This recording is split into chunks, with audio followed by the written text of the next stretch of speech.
جہنم کے دروازے بند ہو جاتے ہیں اور شیاطین جکڑے جاتے ہیں۔ حضرت عائشہ رضی اللہ تعالیٰ عنہ سے روایت ہے کہ نبی پاک صلی اللہ علیہ وآلہ وسلم نے فرمایا، روزہ رکھا کرو، تندرست رہا کرو گے۔ حضور صلی اللہ علیہ وآلہ وسلم نے فرمایا، الصیام جناتن، روزہ دار کے لیے روزہ سپر اور ڈھال ہے، یعنی روزہ دار روزہ کی وجہ سے دنیا میں شیطان کے شر سے محفوظ رہتا ہے، اس کے حملوں کو روکتا ہے اور آخرت میں دوزخ کی آگ سے محفوظ و مامون رہتا ہے۔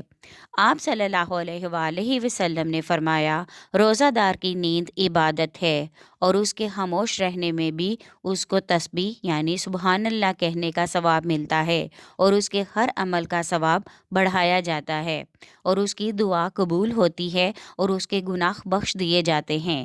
حضور صلی اللہ علیہ وآلہ وسلم نے فرمایا، روزہ عذاب الہی کے لیے سپر ہے، لہٰذا روزہ دار کو چاہیے کہ فحش بات نہ کرے، جہالت نہ کرے، اور اگر کوئی شخص اس سے لڑے یا اس کو گالی دے تو وہ 2 مرتبہ کہے، میں روزہ دار ہوں۔ قسم ہے اس ذات کی جس کے ہاتھ میں میری جان ہے، روزہ دار کے منہ کی خوشبو اللہ کے نزدیک مشک کی خوشبو سے زیادہ عمدہ ہے۔ اللہ تعالیٰ فرماتا ہے کہ روزہ دار اپنا کھانا پینا اور خواہش کو میرے لیے چھوڑتا ہے۔ روزہ میرے لیے ہے اور میں ہی اس کا اجر دوں گا۔ ہر نیکی کا ثواب 10 گنا ملتا ہے، لیکن روزے کا ثواب اس سے زیادہ ملے گا۔ حضور صلی اللہ علیہ وآلہ وسلم نے فرمایا، میری امت کو رمضان میں 5 ایسی باتیں عطا ہوئی ہیں جو اس سے پہلے کی امتوں میں سے کسی کو عطا نہیں ہوئیں۔ روزہ دار کے منہ کی خوشبو جو اللہ کے ہاں مشک کی خوشبو سے زیادہ پاکیزہ ہے۔ فرشتے ان کے لیے روزہ افطار کرنے تک دعائے مغفرت اور بخشش طلب کرتے رہتے ہیں۔ متکبر شیطان اس ماہ میں قید کر دیے جاتے ہیں۔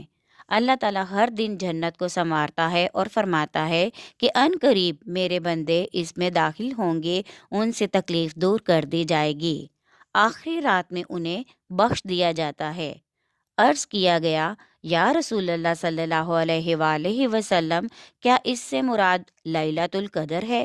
آپ صلی اللہ علیہ وآلہ وسلم نے فرمایا، نہیں، لیکن کام کرنے والا کام پورا کرے تو پھر اسے پوری مزدوری ملتی ہے۔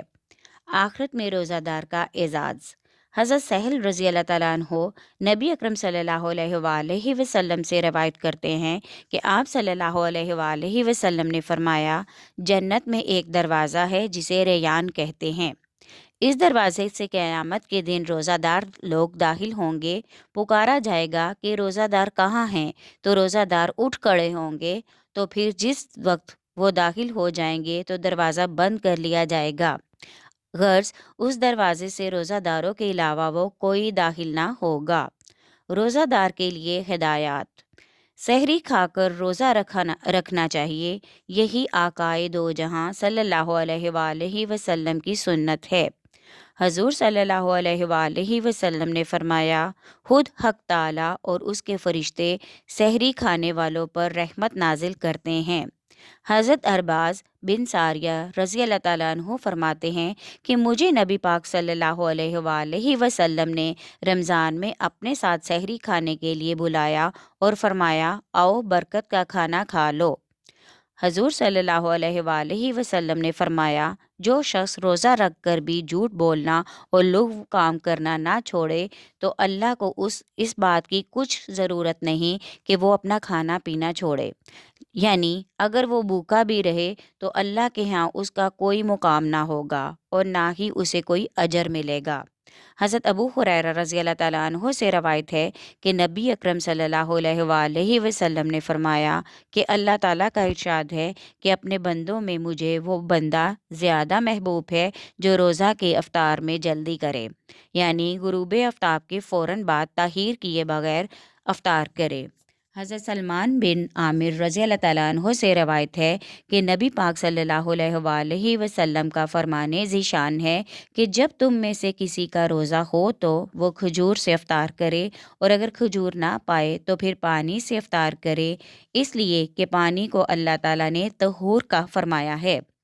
حضرت عمر رضی اللہ تعالیٰ عنہ سے روایت ہے کہ حضور صلی اللہ علیہ وآلہ وسلم نے فرمایا، روزہ دار کی افطار کے وقت کی دعا مسترد نہیں ہوتی۔ امید ہے آپ کو آج کی آڈیو پسند آئے گی۔ آڈیو پسند آئے تو لائک کریں، شیئر کریں اور کمنٹ میں اپنی رائے کا اظہار ضرور کریں، اور چینل کو سبسکرائب کرنا ہرگز نہ بھولیے گا۔ شکریہ۔